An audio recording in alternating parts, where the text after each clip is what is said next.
대한민국 대표 스타트업 투자 상담 토크쇼 쫄지 말고 투자! 안녕하세요. 예, 저는 캡스톤 파트너스의 송은강입니다. 네, 안녕하세요. IDG 벤처스 이효입니다. 예, 오늘 밖에 날씨가 조금 쌀쌀합니다. 예, 봄인데 쌀쌀해졌습니다. 예, 귀하신 분을 모셨습니다. 이분은 예, 평생 동생일 수 없는 형아.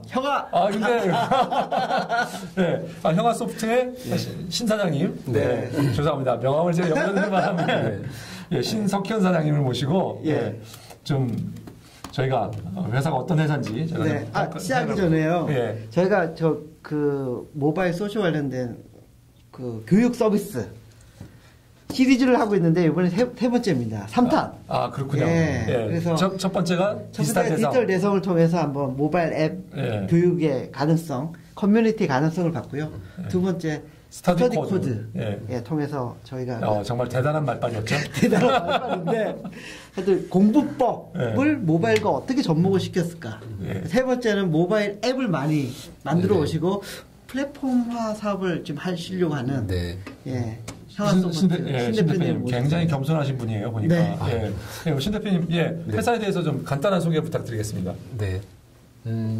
저희 형아소프트는 2009년도에 설립이 됐고요. 지금 현재까지 한 45종 정도의 어플리케이션들을 개발을 해오면서 주로 교육용 어플리케이션들을 개발을 해왔습니다. 저희가 주로 했던 분야들은 유아교육용 앱들을 저희 레벨별로 그다음에 시리즈로 저희가 제작을 해왔고요. 그다음에 성인 어학 콘텐츠 위주로 개발을 해왔습니다.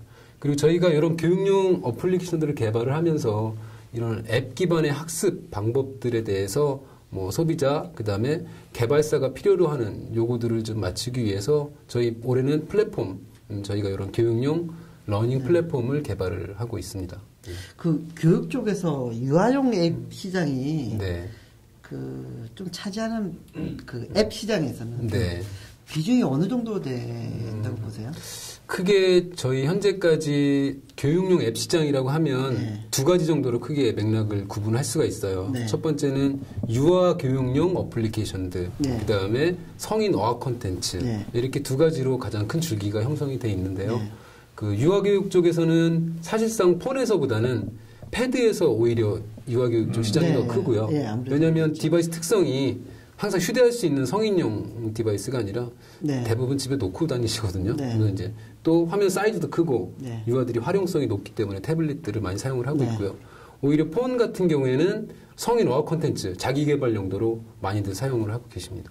그 유아라고 하면 조금 더 정의를 해주시죠. 사실 영유아가 있고 유아 그리고 또 그 위에 대부분 유아까지를 우리가 엔젤 마켓이라고 하죠. 대부분 이제 태어나자부터는 그 좀 정의를 한번 해주시면 어떨까요? 디바이스가 교육용이라고 했을 때 영화 쪽이라고 하면 사실상 교육용 학습 도구라기보다는 그때는 교보제나 놀이기구 우리 간단히 보시면 무슨 피아노도 있고요. 그 다음에 그 안에서 돌아가는 딸랑이 같은 것들도 있고 간단한 플래시카드 정도까지도 아마 영화 쪽에 좀 분류를 할 수가 있겠어요. 근데 그거는 사실상 교육용 도구로 스마트 디바이스가 활용된 예가 아니라 장난감으로 같이 장난감 수준으로 기본적인 인지 정도로 할 수 있는 수준으로 분리가 된 거고요.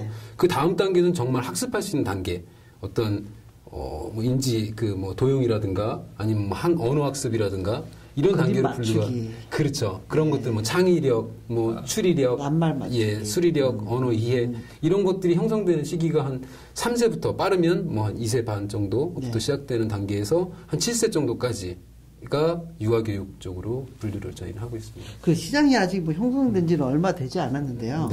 그 유아 앱 교육 시장 사이즈를 국내 같은 경우는 어느 정도로 보시나요? 저희가 측정한 게 유아 쪽만 따로 분류를 하는 게 사실상 조금 왜냐하면 스토어에서 유통되는 앱들은 이게 순위라는 랭킹을 가지고 있고 이 랭킹에 의해서 굉장히 판매되는 편차가 굉장히 커요. 그래서 유아 쪽만을 따로 측정을 해보지는 않았고요.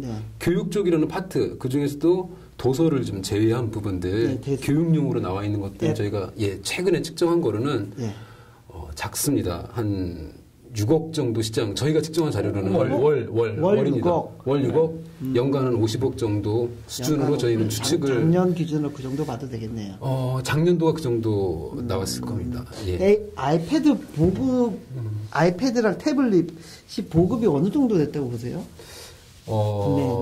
현재 저희가 추산으로 한 100만 정도라고 생각을 하고요. 근데 거기에는 약간 경계가 모호한 것들이 있어요. 네. 최근에 이제 갤럭시 시리즈들 중에서 스크린 사이즈가 굉장히 크게 나오는 것들이 있거든요. 그 경계를 어디로 봐야 될지는 사실상 조금 점점 애매해지고 있지만 그쪽을 차치하고 들고 다니는 전화가 되는 용도를 빼고 나서면 한 100만 정도가 되지 않을까. 100만에서 그 영유아가 있는 또 애를 또 따져야 되고 그러니까 시장은 아직은.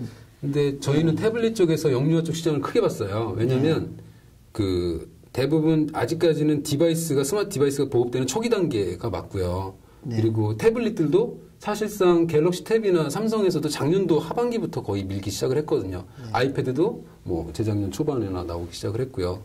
그러니까 태블릿이 있다라는 거는 사용을 한다는 거는 약간 좀 앞서가는 사람들이 사용을 하고 있고요. 그 계층이라면 대부분 경제력이 있고 어느 정도 이런 새로운 디바이스에 관심 있는 그룹. 그러면 이제 직장 다니고 사회 초급이거든요. 그런 분들은 대부분 유아들을 많이 가지고 있고요.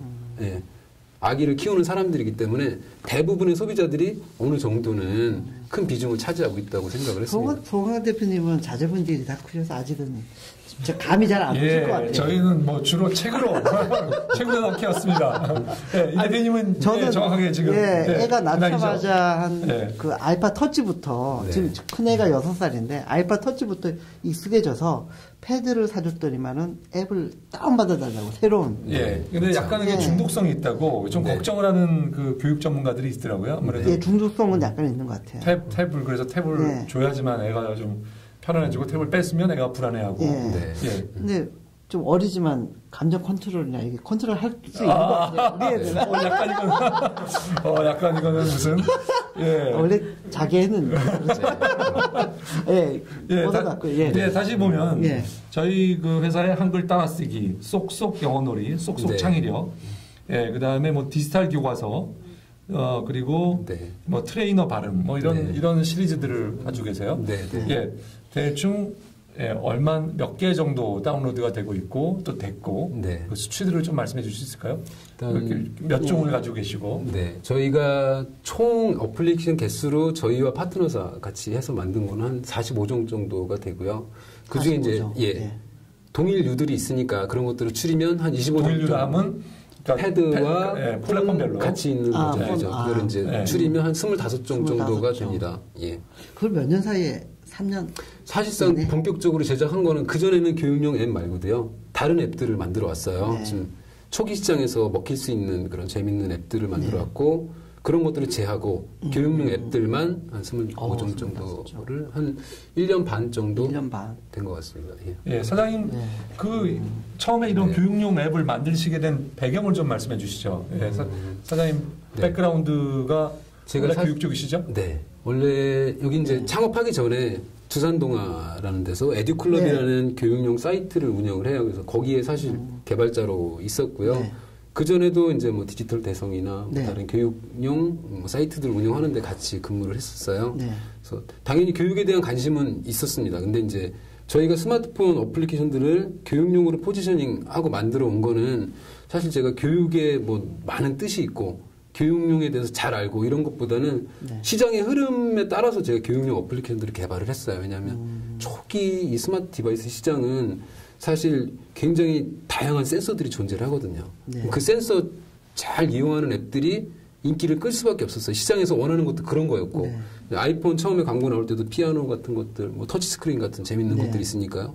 그다음에 뭐 나침반 지자기 센서 같은 거, 뭐 지도를 이용하는 맵 같은 것들이 좀 이슈가 있었고요. 그래서 저희도 처음에 아이폰용 앱 개발하기 전에 처음 제 시작은 피아노 앱으로 시작을 했었어요. 그래서 뭐 그건 글로벌로 굉장히 인기가 많이 있었어요. 그때 이제 윈도우 모바일이라는 단말기에서 예전에 시작을 했었는데 한 100만 이상 한 단기간 내에 제가 카운트를 좀 해봤었고요. 그다음에 다음에는 저희가 이제 이런 시장의 흐름들이 흘러가니까 융복합, 그러니까 여기에 있는 센서들이 좀 조합을 이루고 좀 복합 된 제품들이 시장에서 반응이 있는 거예요. 그래서 저희가 삼성전자에서 이제 공모전을 했었는데 그때 저희가 넣었던 거는 그 제출했던 거는 이제 뭐죠? 죄송합니다. AR을 응용해가지고 AR을 응용해가지고 만들었던 앱으로 오그멘티드 리얼리티 증강현실. 그러니까 갑자기 그렇게 말씀하시니까 영어로 기억이 나는데 기억이 안 나네요. 증강현실. 그래서 증강현실 쪽에 저희가 넣어서 이제 그걸로 또 큰 수상도 한번 했었고요. 그 다음에 봤던 시장은 그런 것들이 좀 더 고도화되기 시작을 하는 거예요. 그러면서 좀 더 캐주얼하고 재밌고 실생활에 밀접한 것들이 더 각광을 받는 거죠. 그래서 저희가 그게 교육이다. 아닙니다. 카메라. 죄송합니다. 카메라 앱을 만들었습니다. 카메라 앱. 그래서 저희가 그때는 삼성 단말기예요. 삼성 바다라는 단말기에서 와모 카메라라는 어플리케이션을 만들어서 마찬가지로 그것도 삼성전자 공모전에 했던 거에 제출을 했죠. 저희 똘똘 찍으면서 바다 얘기는 처음 들어봤어요. 처음 나왔습니다. 저희는 신규 시장에 대한 좀 탐색이 좀 많았어요. 왜냐하면 기존의 다른 앱들에서 경쟁하는 것보다는 신규 시장에서 저희가 빨리 경쟁하는 게 저희 같은 작은 회사 또 엔지니어 기반에서는 적응이 빠를 거다라고 생각을 했었는데 바다는 사실 지금은 잘 안 되고 있죠. 저희가 기대했던 때보다는 그렇죠. 그런 상황. 회사가 지금 2년 6개월 됐는데 사장님 처음에는 이제 혼자 시작하셨죠? 네, 맞습니다. 창업을 어떻게 하시게 됐는지. 원래 전에도 창업을 한번 했었어요. 2001년도쯤에 했었는데 공동 창업을 같이 이제 전에 직장 다니던 형들이랑 같이 했었고요. 그때 이제 사실상 사업은 잘 됐습니다. 첫 유료화 후에 일 매출이 한 200 이상씩 나왔었어요. 근데 그때 운영했던 서버가 한 50대 이상 됐었는데 그 50대를 제가 혼자 관리를 다 했었거든요. 운영하시고 세 분이랑 한 분 운영하시고 한 분은 디자인 맡으시고 기획하시고 저는 개발만 다 맡아가지고 이렇게 했을 때 상당히 좋은 성과가 있었는데 사실상 그 회사가 이름을 밝힐 수가 파마잔 커뮤니케이션이라는 회사예요. 그래서 그게 어떤 거냐면 지금 세이캐스트 같은 네오위즈 세이캐스트라고 음악 방송하는 음악 라디오 채널 맡기고 아니요 그때는 위램프 방송이라고 했었어요. 그래서 위램프로 집에서 방송을 하고 아이폰 나오기 전이죠. 죄송합니다. 아주 오래전입니다. 근데 그게 인프라 사업이다 보니까 고정비가 만만치 않은 거예요. 그래서 저희가 그 감당을 못해서 다른 회사에 저희가 이제 이렇게 넘겨드리고 그리고 나서 이제 저는 다시 직장 생활을 했어요. 직장 생활하면서 한번 창업하니까 직장 생활로는 욕구가 안 채워지더라고요. 그렇죠. 안 채워져요. 도저히 자기 걸 해야 돼요. 도저히 그게 안 돼요. 그리고 제가 창업자의 피가 흐르시는군요. 그렇죠. 고객을 직접 저는 개발자였지만 고객을 제가 직접 만났을 때 그 쾌감이 그거는 정말 다른 거고 비교를 할 수가 없더라고요. 이 방송을 듣는 진짜 젊은 창업을 해야 됩니다. 아니 비슷한 고객을 보면 키가 크고 그렇죠. 그때 쾌감을 느끼시는 분들은 창업을 준비하시고 하셔야 될 것 같습니다. 쫄트 방송을 보시면 트렌드를 읽을 수 있습니다. 그래서 차근차근 준비를 해서 창업을 해야 됩니다. 그런 마음으로 직장 생활을 해서는 안 되겠더라고요. 팀원 그때 일할 때 같은 팀원한테 잘못을 했어요. 개발자 잘못으로 고객한테 피해가 갔거든요. 그래서 이거 직접 전화해가지고 고객한테 좀 사과도 하고 정정하겠다고 얘기를 하랬더니 제 마음과는 다른 거예요. CRM에서 해야 되는 건데 왜 개발자가 그걸 해야 되느냐. 저는 제가 당장이라도 실수했으면 전화해야 된다라고 생각을 했는데 직장 생활할 때는 그런 마음 가지면 안 돼요. 근데 그렇지만 사장님이 오르신 겁니다. 즉 어느 부서에 있거나 고객을 보고 죄송해하거나 그런 마음은 어떻게 보면 사장님의 마음이죠. 그게 회사를 책임진 사람의 마음이고. 그 대부분 어느 기업인지 모르는데 월마트였나요? 그 회장이 자기는 고객을 만날 때 제일 즐겁고 고객 만나는 시간을 최대한 늘리려고 한다. 그래서 고객 접점을 없어지는 거를 두려워하는 경영자가 사실 성공을 많이 하거든요. 큰 기업가들 같은 경우도 많이 보는데 좋은 말씀 감사합니다. 그런데 아직까지 어떻게 창업되게 하게 됐는지가 그래서 그렇게 다니다가 너무 무료한 거예요. 무료하고 사실상 제가 이제 창업 바로 하기 전에 둘째가 이제 한 2살 됐었고 첫째가 6살이었거든요. 그러면 이제 첫째가 초등학교 가고 둘째가 또 유치원 가고 하면 저는 제가 하고 싶은 거를 할 수 있는 환경이 안 되겠다 싶은 거예요. 그리고 사실상 그때가 또 계속 지켜봤었거든요. 언제 다시 기회 안 올까? 옛날에 2000년도에 그 웹붐 일었을 때처럼 나 그때 정말 쉽게 우리 월 매출 200 탁 냈었는데 네. 그때 못 살렸으니까 아쉬우니까 언제 한번 다시 살려볼까 생각하다가 보니까 그때는 유선 인프라가 막 발달하던 시대예요. 네. 그래서 유선 인터넷이 막 메가패스 이런 게 네. 집집마다 막 깔렸었거든요. 근데 2008년도에 애플에서 아이폰 나오고 막 이런 얘기 나오면서 인터넷이 폰에서 되고 무선 인터넷이 개방되기 시작을 하는 거예요. 네. 그러면 한국에 그게 들어왔을 때 무선 인프라가 깔렸을 때 어떤 변화가 일어날까? 네. 아, 옛날에 산업혁명 때도 도로가 깔리고 엔진 인프라가 네. 구성이 되니까 새로운 산업이 컸구나. 예, 스티브 잡스 형님의 공로가 크죠. 그렇죠. 예. 그래서 그때 이제 또 제가 원래 옛날부터 모바일 기기를 좋아해서 네. 혼자 이렇게 프로그램도 짜고 했었거든요. 네. 엔지니어니까 쉽게 새로운 인프라 딱 깔리니까 사실 그런 것 같아요. 새로운 인프라 생기면 엔지니어가 처음에 잔치 많이 하는 것 같아요. 나와가지고. 네. 그래서 이때다 싶어가지고 그 타이밍에 이제 그냥 아무 생각 없이 그냥 창업을 할 수 있을 때 해야겠다라고 튀어나와서 네. 네, 창업을 시작을 했습니다.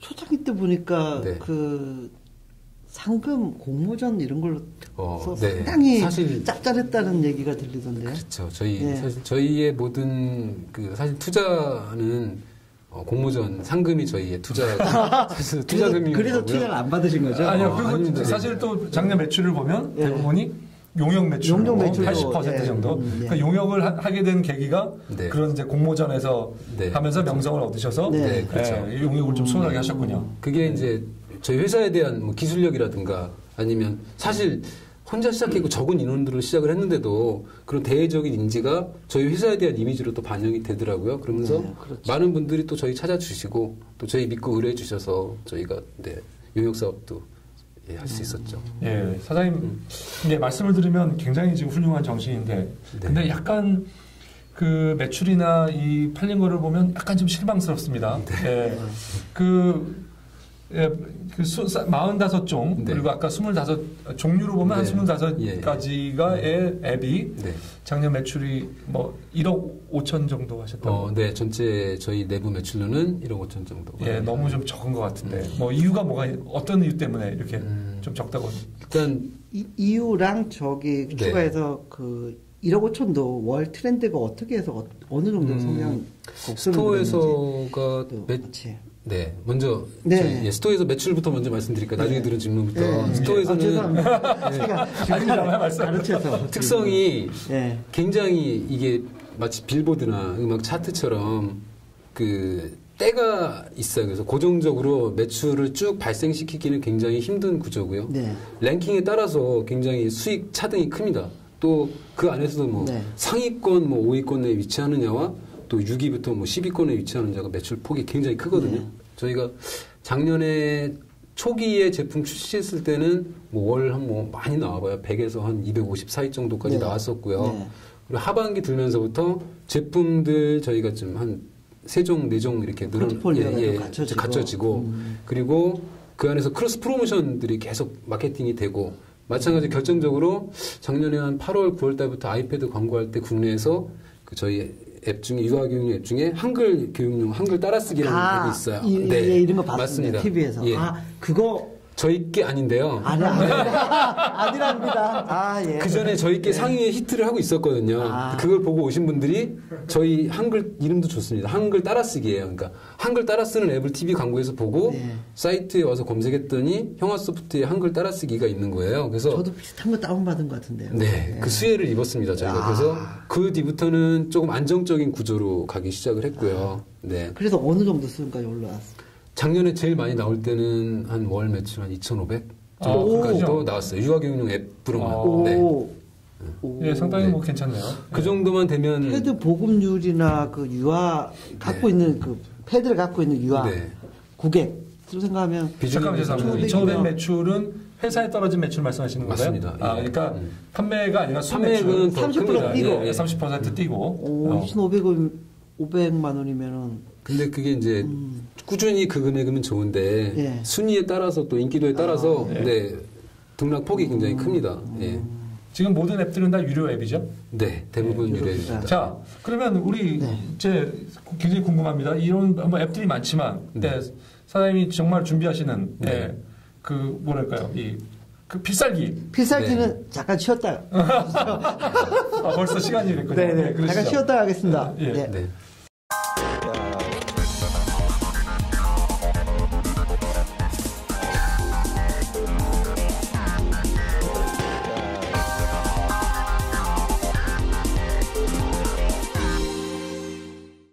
예, 다시 돌아왔습니다. 곧 봄날입니다. 봄이라서 데이트하러 많은 분들이 나가신 것 같아요. 오늘 저희 쫄지 말고 투자라가 찍는 이래로 가장 적은 사람이 최저 참관인이 그렇죠. 오늘 세 분밖에 안 오셨어요? 오늘 오신 분들은 저희가 특별 대우해드리겠습니다. 특별 대우. 오늘 다음에는 저희가 뭐 선물을 준비하든가 이렇게 해야 될 것 같아요. 저희가 사실은 쫄투 촬영 자체도 좋지만 끝나고 나서 1시간 정도 네트워크 타임이 더 좋았거든요. 근데 오늘 제가 돈이 좀 적게 들게 됐습니다. 오늘은 그냥 가볍게. 지난번에는 제가 지난주에 아주 제가 좀 힘들었습니다. 지난번에 몇 분 오셨죠? 그리고 또 비싼 데 가서 먹었잖아요. 비싼 데 가서 또 먹었습니다, 제가. 다시 형아 수업 들어가죠. 형님이 오셔서 동생들이 좀 어려운 것 같습니다. 형아 하니까 좀 느낌이 그렇습니다. 일부러 그렇게 하신 거 아니에요? 혹시? 저희 그런 의미도 있습니다. 그래서 일단 어감이 굉장히 좋았고요. 그리고 어감이 본인이 들을 때만 좋은 거죠. 할 때는 별로 안 좋잖아요. 그렇죠. 근데 갑 엔터테인먼트라는 회사도 있잖아요. 가비아도 있습니다. 가비아. 호스팅하는 가비아. 사실 의미도 있습니다. 이게 한자로 칠 경우에는 형자는 이제 이룰 형자를 사용을 하고요. 그다음에 아자는 나라는 딱 맞네. 나를 이룬다. 그리고 또 한 가지는 아자가 굉장히 이제 아집스럽다, 뭐 고집스럽다 이럴 때도 쓰이거든요. 그래서 고집스럽게 무언가를 이루기 위해서 간다 이런 의미도 가지고 있습니다. 그렇군요. 멋진. 아무튼 자 필살기. 자 대체 앱이 많지만 필살기가 있어야 될 거 아니겠습니까? 어떤 필살기를 준비하고 있습니까? 다양한 앱들을 어떻게든 엮어서 이게 좀 뭔가 시너지를 나게 만들어야 되잖아요. 그래서 저희가 지금 이런 교육용 앱들을 많이 만들어 오고 있고요. 시장에서도 다양한 방법으로 교육용 앱들이 출시가 되고 있어요. 근데 좀 아쉬운 거는 교육이라는 것 자체는 과정, 그 다음에 단계, 그 다음에 이런 학습에 대한 관리, 감독, 통제라는 부분들이 반드시 있어야 중요하거든요. 근데 사실상 앱의 유통 구조 자체가 그런 것들을 제시하기 굉장히 힘든 형태로 됐어요. 옛날에 웹사이트에서 이러닝 사업을 할 경우에는 웹사이트 내에서 동영상도 있고 과정 같은 것들도 있고 결제도 해가면서 사용자에 따른 과정들을 제시를 해줄 수가 있었는데 앱에서는 너무 다양한 형태로 존재를 하기 때문에 그런 것들이 좀 불가능했었고요. 그리고 그거는 이제 학습하는 사람뿐만 아니라 학습을 제공하는 개발사, 제공자 입장에서도 저희가 가진 이제 개발사가 가진 과정들을 좀 사용자한테 지속적으로 단계별로 제시하는 게 좀 어렵습니다. 불가능하지 않았는데. 그래서 그런 것들에 대안으로 현재 저작 툴이나 뷰어 중심의 이런 이 텍스트북이나 그다음에 동영상 이러닝 서비스 옛날에 있었던 형태들을 제공을 하고 있는데 사실 저희는 이제 그런 것들을 어떻게 좀 일괄적으로 모아서 표현해 줄 수 있고 개발사 입장에서는 그것들을 어떻게 사용자한테 지속적으로 보여줄 수 있는지 원하는 요구들이 좀 있었고 저희도 늦게 와서 그런 플랫폼들을 저희는 만들고 있습니다. 그래서 사용자들이 자기 학습 이력들을 종류가 다른 앱들이지만 모아서 한 번에 볼 수 있는 시스템이 있고요. 그다음에 개발사 입장에서는 계속 사용자들한테 그 사용자들에 대한 식별을 해서 어떤 과정들을 추천해 줄 수 있고 새로 나온 앱들에 대한 과정들을 함께 엮어줄 수 있는 플랫폼 서비스를 준비를 하고 있습니다. 이 시장에 경쟁자가 있다고요? 가장 큰 경쟁자. 가장 큰 경쟁자를 어디로 보세요?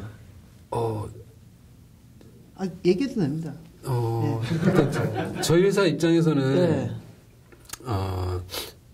현재 저희가 교육용 앱들을 만드는 거에 대한 경쟁 업체들도 있고요. 그다음에 저희가 준비하는 플랫폼 서비스에 대한 경쟁 앱들도 있고요. 그리고 저희가 자체적으로 생산하는 콘텐츠는 유아교육용 콘텐츠거든요. 그거에 대한 경쟁도 별도로 분류가 됩니다. 콘텐츠 쪽은 워낙 두산동화라든가 계셨던 그다음에 그런 쪽이 가장 근데 저희 쪽 보니까 스마트 디바이스 굉장히 매력적인 디바이스고요. 여기서 아이들이 학습을 할 수 있도록 저희는 유도를 하고 싶거든요. 근데 사실 아이들이 이걸로 학습하지 않고요. 학습시키면 게임으로 돌아가거든요. 네. 게임도 사실상 뭐 잠재적인 저희 1차적으로 이 디바이스 내에서라면 뭐 경쟁자가 각 경쟁별로 아까 이렇게 분류를 해주셨는데 각 경쟁별로 뭐 한 1, 2등 업체 등을 조금 나열해 주시죠. 일단은 저희 그래서 제일 유사한 저희하고 비슷한 업체는 뭐 워터베어라는 회사들도 있고요. 워터베어. 이미 뭐 시장에서 검증받은 많은 교육용 어플리케이션 한국말로 물곰입니다. 몇 개의 앱이나 한 현재 몇백 개 정도 한 200개 정도 앱들 출시를 한 것 같아요. 대부분 교육 쪽인가요? 전부 교육입니다. 그래서 유아와 성인어학 그다음에 뭐 기타 교육 관련된 앱들로 출시를 하셨고요. 굉장히 성공적으로 시장에 안착하신 다른 창투사가 이미 투자를 했다고. 그리고 또 플랫폼에서는 사실상 현재까지 유사한 형태를 보이지는 않고요. 저희가 이런 학습 관리, 그다음에 제공자 입장에서의 뭐 진도 새로운 뭐 유통 마케팅 툴을 제공하는 건 사실상 범용적으로 하는 형태는 없고요. 콘텐츠 유통회사에서 지금 아까 말씀하신 뭐 두산동아나 그다음에 웅진, 뭐 삼성출판사 이런 데서들은 별도의 교육용 자사의 브랜드를 만들어 놓고 진출을 하셨거든요. 그런 분들은 내부적으로 또 준비를 그런 회사들은 제가 알기로는 샵인샵 형태로 많은 준비를 하고 계시죠. 그러니까 자기네 앱을 설치하게 하고 그 앱에 들어가면 다시 자기네들 콘텐츠들이 다시 팔게 하는 그런 형태를 취하고 있죠. 저희는 그런 거하고 좀 다른 게 거기는 콘텐츠가 좀 제한적이거든요. 도서류라고 하면 뭐 인앱 펄치스 구매할 수 있다면 도서류들만 나열이 돼야 되는데 저희는 이제 SDK 형태로 앱에 이식할 수 있도록 플랫폼을 제공을 하기 때문에 뭐 앱의 종류나 뭐 다양성에 대해서는 좀 더 개방적이죠. 그럼 플랫폼 이 사업을 확장해 나가려면 그러면 어떻게 제휴나 이런 게 필요하잖아요. 물론 많이 필요하고요. 일단은 현재 가장 기본이 되는 거는 콘텐츠가 존재하는 게 가장 중요한데요. 그래야 뭐 소비자든 콘텐츠 그래서 일단 현재는 저희가 가지고 나온 앱들, 그다음 저희가 제휴사를 통해서 만들었던 앱들을 먼저 싣고 그 안에 있는 유저들을 대상으로 뭐 유저 풀을 저희가 확보를 할 거고요. 그다음에 마찬가지로 저희도 지속적으로 제품들을 안에다 옮겨서 싣고 저희 뭐 제휴사들 계속 만나고 파트너십을 강화해 가면서 계속 소싱하는 작업들이 필요합니다. 조금 질문을 제가 달리해서 말씀드릴게요.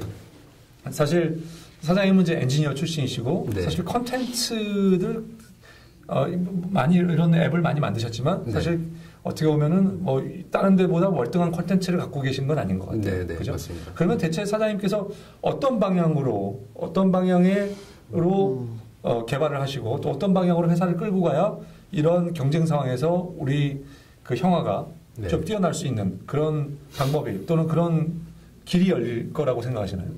일단은 뭐 현재 저희가 뭐 실적은 뭐 엄청 시장에서 뭐 선두로 달리고 있지는 않지만 유아 교육에 있어서 언어 학습 쪽에서는 어느 정도는 순위권을 유지를 하고 있어요. 그리고 그것과 관련돼서 저희는 내부적으로 스마트 MIQ라는 유아 학습용 프로그램을 만들었고요. 그거는 제가 만든 게 아니라 엔지니어가 만든 게 아니라 저희 쪽에 이제 저희 내부에는 또 교육공학 전문가도 있고요. 그다음에 교육 사이트 출신들도 있어요. 그래서 그런 과정과 기법들을 많이 녹여서 죄송합니다. 이름이 스마트 MIQ라는 스마트 MIQ.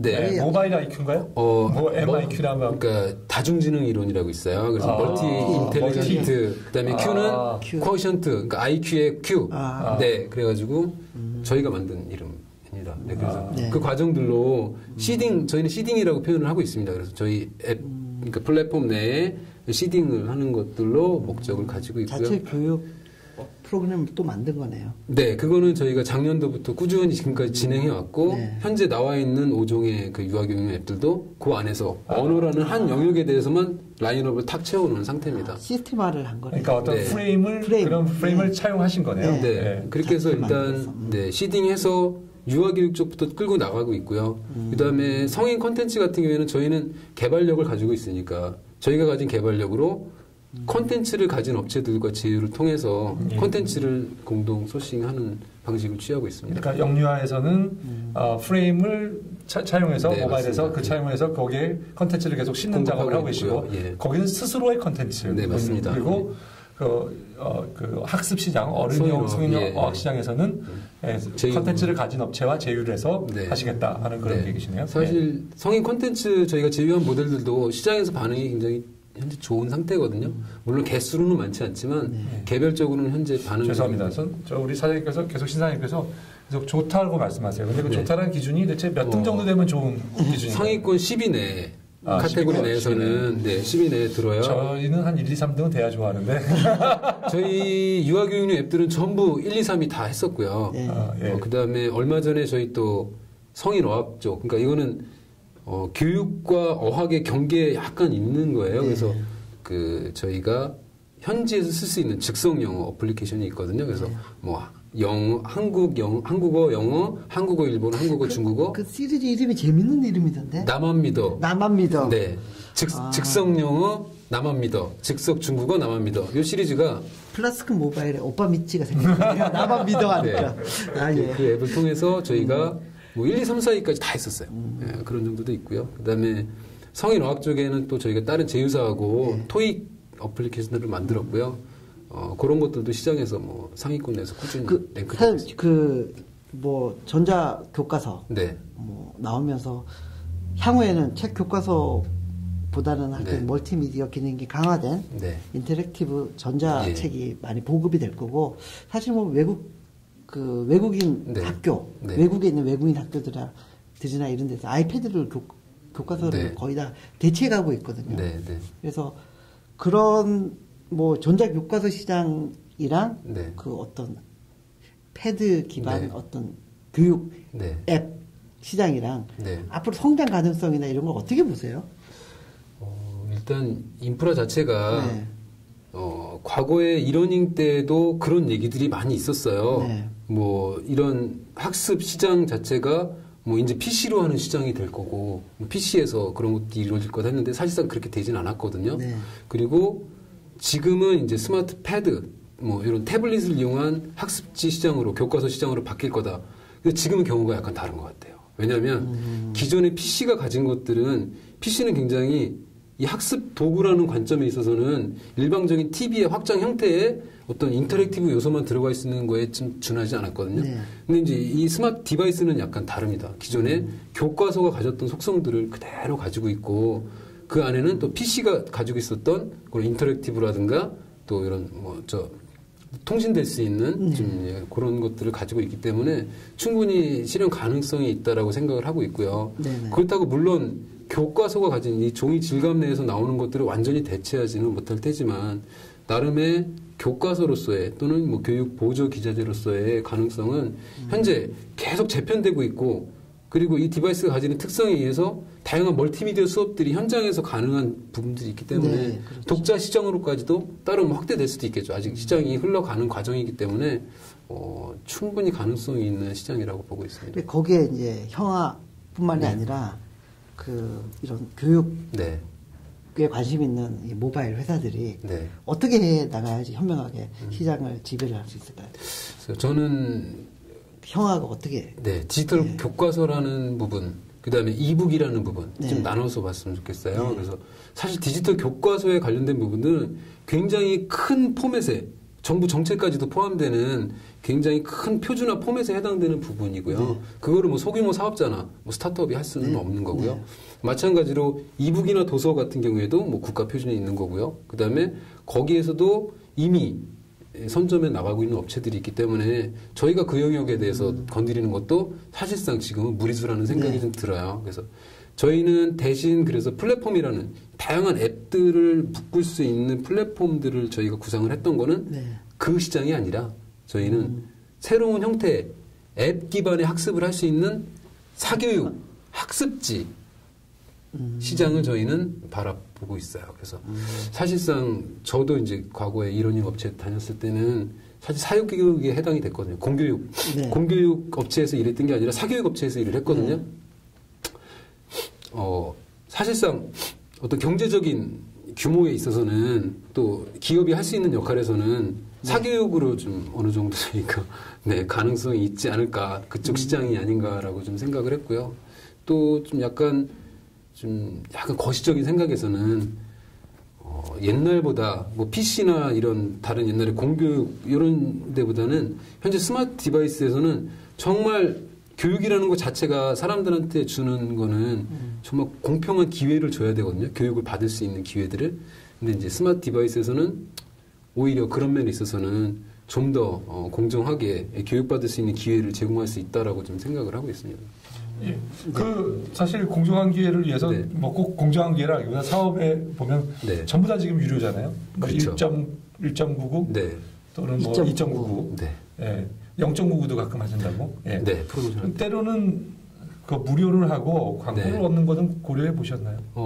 무료도 했었고요. 작년에 네. 저희가 이제 뭐 한글날 또는 뭐 이제 뭐 어린이날 이럴 때 그 유치원 교사분들이라든가 또는 뭐 그런 학생들을 위한 뭐 특정 프로모션을 해서 무료로 좀 저희가 풀었었어요. 네. 네. 매출이 뭐 노출이 별로 안 좋은가요? 광고는 안 올리고요? 아니면 광고는 안 올리고 저희가 보도 자료만 좀 나갔었고요. 네. 그다음에 딱 눈에 보입니다. 유료이다가 그냥 무료가 되면 각종 사이트 그 순위 뭐 오늘만 무료 이런 데서 걸리거든요. 예, 맞아요. 저희가 뭐 사실상 뭐 몇 달 벌 돈이 되겠죠. 다운로드 건수로 치면 그 정도로 반응이 굉장히 좋고요. 근데 앱스토어의 특성상 유료를 무료로 했다가 다시 유료로 돌아왔을 때 순위에 반영이 안 됩니다. 오히려 역효과가 있어요. 그래서 제가 말씀드린 건 그냥 무료로 가고 네. 거기에다가 광고를 실어서 네. 많은 앱들이 그래서 성공을 거뒀거든요. 그런 것도 한번 고려해 보실 필요가 있습니다. 교육용 앱에서 광고를 싣는 거에 대해서는 약간 저희 부정적이었어요. 유료로 하면 할까? 왜냐면 이제 모 스토어에 보면 유아교육용 앱인데 광고가 밑에 현란하게 막 이렇게 나오는 경우가 있어요. 사실 매출 잘 나옵니다. 매출 하나만 가지고도 막 월 500씩 나오는 경우가 있거든요.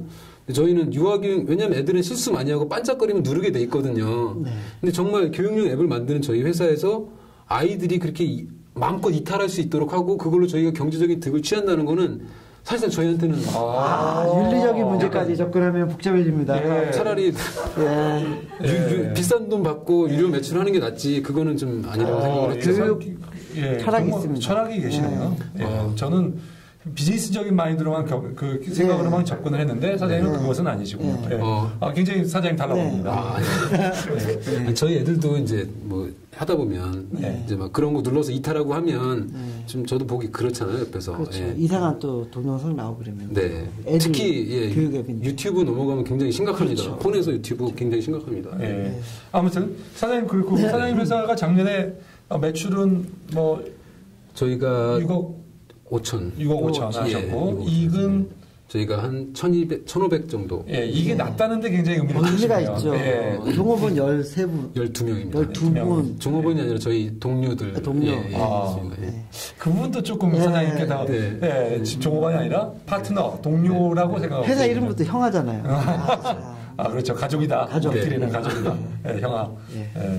올해는 매출 예상은 얼마를 생각하세요? 저희 작년과 같은 속성의 비즈니스 그룹을 했을 때 올해 한 20억 정도를 생각을 하고 있어요. 그래서 저희가 올해 이제 시장 규모와 그다음에 저희 회사의 전체적인 조직 구조를 확장했을 때 한 20억까지 매출 구조를 보고 있습니다. 20억 매출에 그다음에 앱에서 나오는 매출은 역시나 20% 작년도 4억 정도 됐었고요. 그리고 나머지 16억은 뭐 지금까지 했던 것처럼 용역 비중으로 생각을 하고 있습니다. 혹시 뭐 투자를 받으실 좀 확장을 위해서 투자 받으면 좋겠다라는 생각을 많이 하긴 했었는데요. 사실 몰랐어요. 투자 받으려면 뭘 해야 되고 어떤 거 해야 되고 하는 것도 몰랐고요. 사실 처음에는 투자에 대해서 생각을 안 했어요. 왜냐하면 바닥부터 기어 올라가자라는 생각을 좀 했었고요. 엔지니어기 때문에 또 약간 그런 게 있어요. 뭐 안 되면 뭐 몸 팔아서 용역해서 돈 벌면 되지 이런 생각을 했었거든요. 그러니까 완전 사업가적 시각이었다면 투자 받아서 우리 팀 빌딩하고 뭐 여기서 사업 계획 가지고 모델 만들어 가지고 나가자 이런 생각도 할 수 있었는데 일단 자신이 조금 처음에 있었던 거죠. 요즘 그 돈 받아서 이렇게 좀 빨리 엑시트하고 이런 그런 창업가들도 있었잖아요. 좀 새로운 느낌을 받습니다. 근데 꼭 저는 제가 바본 거 아닌가도 생각을 했어요. 한 3년 정도 지금 해오니까 그러면 만약에 내가 투자에 대한 안목이 있었다면 좀 약간 속도가 다르지 않았을까라는 생각도 좀 했었죠. 제가 느끼는 거는 투자는 좀 타이밍이 있거든요. 이렇게 좀 내실을 기한 다음에 성장할 준비가 됐을 때 또 돈을 받아서 이렇게 딱 점프하고 그런 타이밍이 있는데 타이밍을 기다려 오신 것 같아요. 다른 분도 그 말씀을 하셨어요. 근데 혹시 다른 분이라면 점쟁이가? 아니요. 저희 자문회계사님이 잘하신다고 하면서 격려해 주시면 그랬는데 사실 그거는 아니었고요. 언제가 타이밍인지는 몰랐어요. 근데 일단 그렇게 흘러왔습니다. 예. 알겠습니다. 자, 우리 이 대표님, 자, 마무리하시죠. 우리 이제 마무리할 시간이 된 것 같습니다. 네, 저희가 교육 시리즈 3번째로 진행을 하고 있는데요. 사실 교육 시장은 돈을 아끼지 않고 쓰는 시장입니다. 그래서 잘 빨대 꼽는다는 얘기는 그렇고, 하여튼 잘 진입을 하면 빨대 꽂는다는 거 묻으시래요. 죄송합니다. 하여튼 잘 진입을 하면 안정적으로 수익을 계속 낼 수 있는 시장이고, 지금 그 플랫폼 자체가 뭐 유선에서 모바일로 바뀌면서 패드가 가정에 보급이 되면서 많이 좀 사용하고 있는 시간도 늘어나고 있는 추세거든요. 예. 그래서 저희가 뭐 초대를 한 거지만, 그래서 그런 걸 잘 이용한다면 좀 성장 가능성이 높지 않을까. 예. 그런 생각이 좀 듭니다. 예. 그래서 사장님, 이 대표님 얼마나. 투자 유치 특별히 말씀을 안 하셔서. 저는 일단 3억 투자하겠습니다. 예. 예. 저는 오늘 사장님께 굉장한 매력을 많이 느꼈습니다. 여러 가지로. 일단 겸손하시고. 회사 가서 청소가 잘 되는지 좀 보고 싶습니다. 예. 그리고 개발자 출신이시고, 그리고 개발자로 사람들하고 이렇게 팀워크가 굉장히 그냥 느끼는 것만으로도 굉장히 좋구나라고 하는 이런 강한 느낌이 있습니다. 그렇지만 상대적으로 실험 정치는 좀 부족했다는 생각이 들어요. 다양한 것을 해보면서 이렇게 하면 돈을 더 잘 벌 수 있었는데 이렇게 할 때 그런 고민은 조금 부족했다는 생각이 들고, 그래서 약간 누가 좀 도움을 주는 사람이 조금 비즈니스적인 경험을 가진 사람이 도움을 준다면 사장님의 사업을 조금 더 확장하는데 큰 도움이 되지 않을까 싶습니다. 그래서 저는 조건부로 한 6, 7억도 가능하지 않을까. 조건부로. 조건은 뭔가요? 조건 뭐냐면 마일스톤을 정하고 처음에는 1억, 그 다음에는 2억, 그 다음에는 3억 이런 식으로 나눠서. 그래서 사장님께서 이렇게 어떤 목표를 달성하시는 걸 한번 보고 싶다는 그런 생각이 좀 들었습니다. 근데 처음 그런 말씀하셨어요. 마일스톤 베이스의 투자. 사실 그런 걸 VC들이 외국에서 많이 하고 있거든요. 초기 투자에는 그런 게 굉장히 많죠. 당연하죠. 근데 저희도 좀 해보려고. 그리고 VC들도 사실은 배워야 됩니다. 마일스톤 투자. 알겠습니다. 아무튼 오늘 사장님 대단히 감사합니다. 감사합니다. 네.